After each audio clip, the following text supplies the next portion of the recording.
Hello officers, இன்றைக்கான maths question ரீசெண்டாக கேட்டிருந்த ஒரு ரீசனிங் கொஸ்டின் என்னென்னா, சரியா தவறா என விடையளிக்கும் 3 வினாக்கள் அடங்கிய ஒரு சிறு தேர்வில் மாணவர்கள் மொத்தம் எத்தனை வழிகளில் விடையளிக்க முடியும்? கொஸ்டினில் என்ன கொடுத்துருக்காங்க அப்படின்னா, ஒரு சின்ன டெஸ்ட் வைக்கிறாங்க.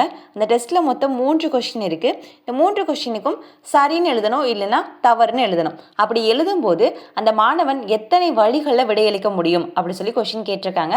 வாங்க இந்த கொஸ்டினுக்கான ஆன்சர் பார்க்கலாம்.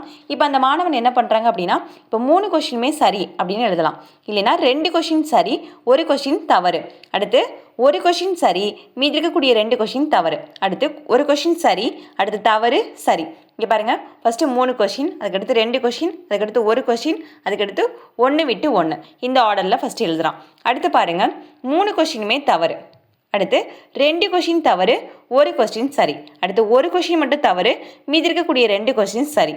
அடுத்து தவறு, சரி, தவறு. சரிங்களா? அப்போ இந்த மாதிரி மொத்தம் 8 வழிகளில் என்ன பண்ணுறாங்க, அந்த கொஸ்டினுக்கு இந்த பையனால் ஆன்சரை எழுத முடியும். அப்போ ஆப்ஷன் சி தான் இதுக்கான சரியான விடை. அல்டர்னேட்டிவ் மெத்தட் என்ன அப்படின்னா, இப்போ 2 சாய்ஸஸ் இருக்கா, 2 சாய்ஸஸை கீழே போட்டுக்கோங்க. மொத்தம் எத்தனை கொஸ்டின் அப்படிங்கிறத மேலே போடுங்க பவரில்.